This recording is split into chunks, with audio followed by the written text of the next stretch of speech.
About 1.3 million River tokens will be unlocked on March 22, midnight UTC. That's less than 48 hours away.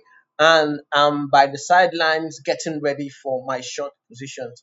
As usual, we expect a spike before the real dump happens. And if it's anything like before, we could even see River down to $1 or $1.5. That's just speculation. There is no proof. But working on other unlocks that we've seen and other climb pumps that we've seen, there are several people pushing for River to get to $50, but we only have less than 24 hours for the next pump before we start seeing the real dump once the unlock happens.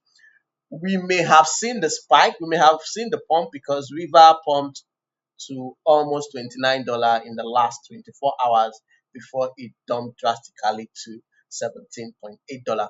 So right now we are in a downtrend because price broke the previous low around 23.616 and created a new low at 17.858. So anything below 23.616 is still bearish. So after the bearish indication, we are having a bearish correction.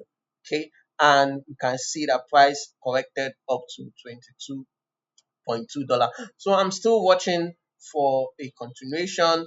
Once I start seeing lower highs and lower lows on the 15-minute time frame, I'll brace up for my short. So let's go over to the daily time frame. On the daily time frame, you can see that price is correcting after creating a new high, and it may correct all the way down because of the unlock. On a 4-hour time frame, we still see that we are on a downtrend because price broke the previous low here.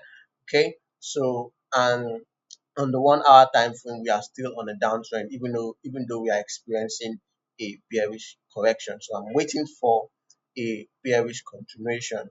So once price starts giving me lower highs and lower lows, I'll get ready for my short. And my first target will be below $17.8. And once it falls below there, we can start seeing it going anywhere, even up to $10 and down to $1.3 where it started pumping from. So are you getting ready for the River unlock in a few hours? Do you have any observations, suggestions, or corrections? I'd love to know. So stay safe and I'll see you in the next video.